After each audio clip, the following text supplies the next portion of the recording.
కూడా మళ్ళీ అదే శిలాపలకానికి మళ్ళీ శిలాపలకం వేస్తూ అక్కడ అభివృద్ధి అని చెప్పి చూపెట్టడమే తప్ప మెదక్ నియోజకవర్గంలో అభివృద్ధి అనేది శూన్యమైపోయింది. గౌరవ కేసీఆర్ గారు మెడికల్ కాలేజ్ ఇస్తే ఆ మెడికల్ కాలేజీకి ల్యాండ్ అలాట్ చేసి నిధులు అలాట్ చేసి అక్కడ 100 సీట్లతోని అక్కడ ఒక శిలాపలకం వేసి గౌరవ మాజీ మంత్రి గారు హరీష్ రావు గారు మేము వెళ్ళి శిలాపలకం వేసిన తర్వాత ఎలక్షన్లు వచ్చినాయి, ఓడిపోయినాం. మళ్ళా అక్కడున్న ఎమ్మెల్యే గారు అదే శిల్కం పక్కన మళ్ళా తీసేసి ఆయన శిలాపలకం వేసి నేను మెడికల్ కాలేజ్ తెచ్చినా అని చెప్పి చెప్పుకోవడము సిగ్గుచేటు. కేవలం 50 సీట్లకే కుదించడం జరిగింది. మనం 100 సీట్లు ఇచ్చినాం, గర్వంగా చెప్పుకుంటున్నాం. ఈరోజు మన కేసీఆర్ గారు మెడికల్ కాలేజ్ 100 సీట్లతో ఇస్తే ఇప్పుడు కనీసం 50 సీట్లకే పరిమితం చేసి మనం చెప్పిన పనిని వాళ్ళు చెప్పుకుంటూ ముందుకెళ్తున్న సందర్భం కనబడతా ఉంది. అది అక్కడున్న కాంగ్రెస్ పరిస్థితి. రాష్ట్రంలో ఒకవైపు కాంగ్రెస్ పార్టీ మరి పాతరేసే పద్ధతిలో ప్రజలలో వ్యతిరేకత వచ్చింది, కాంగ్రెస్ పార్టీ పతనం ప్రారంభమైంది. నేను ఈరోజు గర్వంగా చెప్పుకుంటున్నా, ఆ పతనమేదో మెదక్ నుండే ప్రారంభమైంది ఈ కాంగ్రెస్ పార్టీ అని కూడా ఈ సందర్భంగా చెప్పిన. ఎక్కడైతే గర్వంతో ఎక్కడైతే ఓడగొట్టినామని చెప్పేసి గర్వంతో విర్రవీగుతున్నారో వాళ్ళకి ఈరోజు అక్కడి నుండే మళ్ళీ మీ పతనం కూడా ప్రారంభమైంది, మీ కాంగ్రెస్ పార్టీ పతనం ప్రారంభమైంది.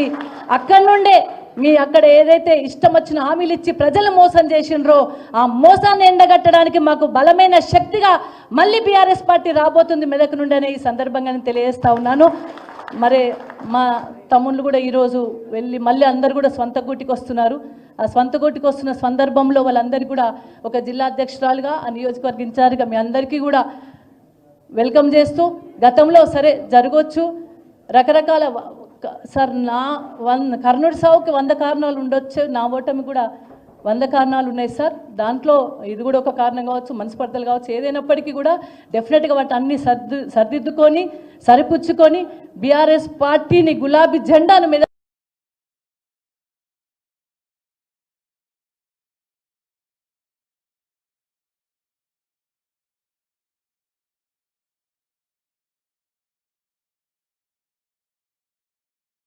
అందరూ కూడా కలిసి పనిచేయడానికి సిద్ధంగా ఉన్నాం.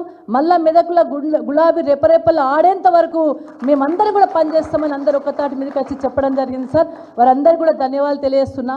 మరి అందరూ కూడా కలుపుకపోయే రీతిలో పాత వాళ్ళు కొత్త వాళ్ళు కలిసిన వాళ్ళని కాకుండా గులాబీ జెండా కేసీఆర్ గారు మళ్ళీ ముఖ్యమంత్రి కావాలి, కేసీఆర్ గారు ముఖ్యమంత్రి అయ్యేంత వరకు అహర్నిశలు కూడా మేము ఖచ్చితంగా అందరం కలిసి పనిచేస్తామని కూడా ఈ సందర్భంగా మీకు తెలియజేస్తూ, మరి ఇప్పుడు సార్ వాళ్ళ ఇద్దరితో మాట్లాడిద్దామని చెప్పేసి కూడా చేస్తాను.